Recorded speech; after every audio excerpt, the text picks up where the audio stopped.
goddamn get it on, will ya? Woo. When I blow up now, everybody's so unusual with it. Shit. But said times in his rhymes, cause his memories, we running through New York. Okay guys, welcome back to the channel.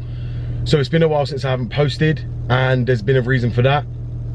So as you guys know, I've had my E60 M5 quite a few months now. It started to develop a knocking sound, which is not a good sound, and now I've become quite worried. So we're therefore going to be changing out the rod bearings. I'm now going to be taking this car nearly 280 miles away from my house, back to my hometown in London, for a garage that I know well, and who know me well, and who's going to be carrying out the rod bearing replacement. As you guys know, I have all the parts. I've got the ARP bolts, the ACL rod bearings, I've got a new Vanos line to go in, and they're going to be doing all that, as well as cleaning all the engine as well. It's going to be with them for the next week, and we're going to be taking it down to them. Now the engine has got a knocking sound, and this is going to be rectified, and we are going to take it to London. And then what we're going to do is we're going to film everything and show you guys what they're doing and find out which one is actually knocking, and then we're going to find out if the crankshaft is actually scored. Now I have been quite worried about this, but I am risking to drive this down to make sure this gets done. Then we're going to find out which one is actually scored and which one is actually knocking on the crankshaft.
Now guys, the bearings are all coming out here, and the first one's already out. The rest are set to come out as well. The whole car's been removed. The new Vanos line has been inserted as well. They've already done that and bolted it up. We've then got all the bearings to come out, but obviously as you guys know, the engine's got to be turned over to be able to do that. Sumps on the floor there, and everything looks fine, even the pickup pipe, so that's good news. As you'll see there, it is my M5 being done, and everything's out from underneath there as well. They did find that one of the bolts were loose for the AC tensioner, which I knew was the case anyway, up here, which we're going to be putting back on and putting the new pulley back on as well before we put the tensioner back on as well. But apart from that, the bearings, I'm expecting them to have wear. If we look right here, this one is pretty scored and quite bad already. It's not hugely bad. This is from cylinder 1, but it would have got worse over time, so it's a good thing I changed it now and not left it any later. But as you're seeing there, this is, you know, why you should change your rod bearings and why they need to be changed ASAP. Now this is just the first one of many to come out. We will be videoing the rest after, but this is just showing you that one's already scored, so we'll dread to think of the state of the others when they come out as well. But as you see here guys, this is why you should change your rod bearings, and this is why I did change them. I knew they were overdue, and this is why I got them changed, to be on the safe side. As you see now, the chain here is hanging from the oil pump itself because they've had to change the Vanos line, therefore you have to disconnect it. They've managed to get that in. New washers are on as well, as you see around there, which I ordered as well from BMW to get every part fitted properly. So we've got that all done, as you're seeing there. Other bearings are going to come out, but guys, if you are negotiating about whether you should get them done, you should get them done, and trust me, make sure you get them done. On the flywheel and the gearbox, there's alignment marks. That's where the engine's got a line, and it is aligned as you see there. They haven't turned it over to get to the other bearings just yet, but they will do. Probably in the next 10 minutes or so, and the other bearings will start coming out. I will video when they all come out, the state of them. As I said, up there, we did have quite an oil leak, but it will come from the sump. We've got play in all the pulleys here, bearings. So, probably something we're gonna need to change later on. But as you see, they managed to get to everything and do everything. But as they said, this is a lot bigger job than an M3. So if anyone's negotiating whether this job should be done, it should be done. But bear in mind, if you take it to any garage and they've said they've done it on the M3, it's completely different on this car, and it's a lot more work than what it is on the M3 as well. As you see, all the control arms are down. Subframe's been completely removed, so it's not just hanging, the steering racks come out as well, as you'll see up there. We haven't just got, like many people do, just drop it and lower it and do it with it underneath. They fully removed the whole subframe, and everything's been completely removed to gain access to the sump, to be able to do it properly with nothing in the way. Now, the subframe is over there, all over here with the steering rack as well, as you see, with all the bits that's had to come off. So the subframe is there. That's something they're waiting for. All the parts are here, which are still in the box. So the rod bearings, the sump, the ARP bolts are in there.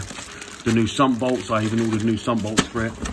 New BMW genuine oil filter, and the rod bearings as well. But apart from that, guys, the whole car's being done. They've got the ARP bolts here as well. The paste, everything is ready to go. They've left me here so I can do the video for you guys.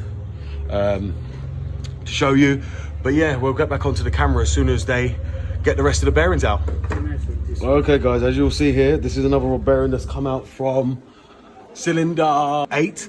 Yeah, cylinder 8 has come out from, and as you'll see here, this one, if you go into the light, this one right here has actually cut in already, and as you see the wear on that, this one's actually cutting, if you will see the marks right there, and that's not a good sign.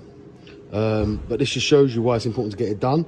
I think I've just done it right on time, which is what everyone said at 100k to have them done. And as you'll see there, this is why, if any of you guys are debating whether we're getting them done, that shows you why it should be done.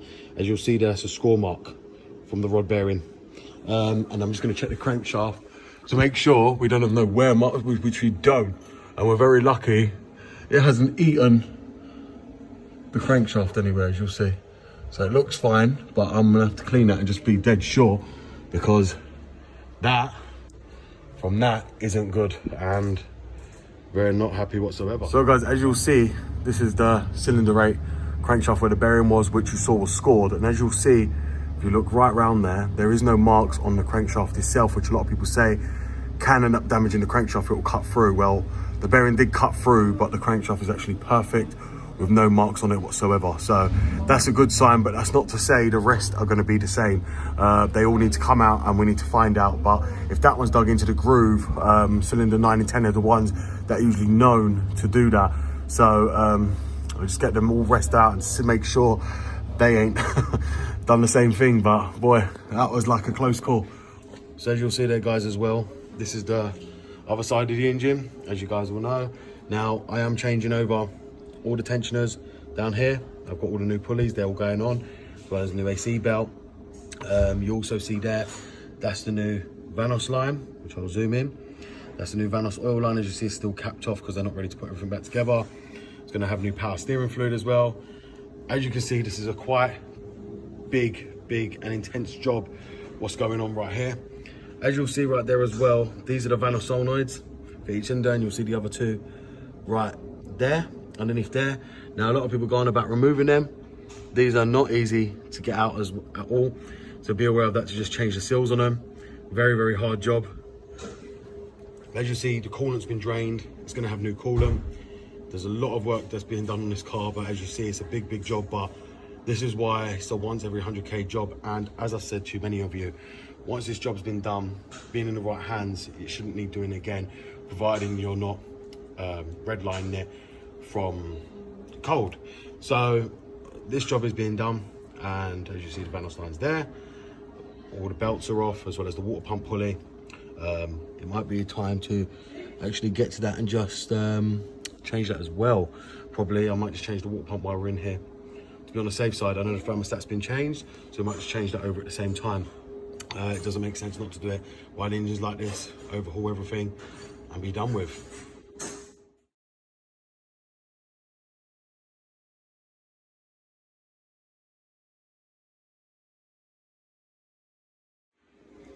So as you'll see here guys, the car's now going back together. They've also cleaned the subframe up from any oil residue and also the sump. They've cleaned everything on here, even the motor, all shiny again. The oil pump motor right here, and all the subframe and everything's being bolted back together. As you'll see, all here, the track control arms need changing, which we're going to be changing as well. Not a big job on this. But apart from that, everything's going back together nicely. And the bearings are now fitted. New sump, bolts all fitted as well, everywhere, as you'll see. And everything's all cleaned up underneath, so there's no oil leaks, no stains. It hasn't just been bodged, jobbed and put back. It's all been completely cleaned down and all shiny, so if any leaks come, I'll know exactly where they are. The subframe was covered in black from the oil residue from the leaks, but now it's all perfect. As you'll know guys, this is a big job. This has been in now 4 days and they've only just finished it, but they've took their time, they haven't rushed it, just done the rod bearings and stuck it straight back up. As you'll see here, they've took their time doing the sump and the subframe, cleaning it all up, making it all good as new, so I'll know if any leaks are there, as I asked them to clean everything down. They've cleaned all the motors down, they cleaned all the alternator down as well, which was covered in dirt and grease. They've cleaned everything very well. They're even going to clean all the gearbox from the sump drain plug where it's leaking from, and just clean it up until I change it. Apart from that, it's actually really nice under here now, so if any leaks do come in the future, I'll know where they're coming from. But the rod bearings are actually fine. No need to worry anymore guys, because that's gonna save the engine and now we don't have to worry any further. But guys, if you want a job done correctly, this is how you do it. You don't just leave it all dirty, you take everything off and clean it all properly. This is why it's taken so long, because I asked for them to clean everything underneath, because I want it super shiny. The job has been done. We're putting on the new tensioner pulley on the aircon belt in a minute. We've got the new one here. These two have been helicoiled out because someone had bodge jobbed this. Someone tried to stick the last bolt in where it had wobbled out, and they've just re-helicoiled the new for it to go in. So it's all done properly. Like I say, they're the ones that noticed it where it wasn't in properly. This was the bolt right here that was in here, and now it goes in perfectly and turns in the way it should, which would have just been rammed in. Now it's helicoiled out and turns in properly, where someone had bodge jobbed it before. So like I say guys, they look after the car very well, and they've done what I asked them to. You guys know I'm very OCD, so I wanted it all cleaned underneath and no oil stains. So as you've seen guys, the rod bearings have now been replaced, the Vanos line has been replaced, they have cleaned up the whole engine. I'm very, very happy with the job. So you could just see how they've cleaned it all up. They cleaned up all the subframe, all the sump, as you would have seen. The rod bearings have been replaced. It did give me quite a fright, because as you guys know, these engines are very hard to source and very expensive when they go wrong, and I didn't need a rebuild. When we got there, they noticed that it wasn't knocking, but one of them had actually scored, but it didn't score the actual crankshaft. One of the bearings were actually cut, but they didn't cut through into the crankshaft, which was a really plus bonus for me anyway, because that means I didn't need a new crankshaft. But apart from that, the rod bearings have been replaced, the new Vanos line has been replaced. They also had to helicoil out a few other bolts which someone had, which when someone fitted the last AC tensioner, they actually cross-threaded the actual bolt in the block itself on the bracket for the AC tensioner, so they end up re-drilling them back out as well. But above all else, the whole car is completed and I'm very happy with the way it's turned out. So thank you very much for watching this BMW Dr. Dean here, and goodbye.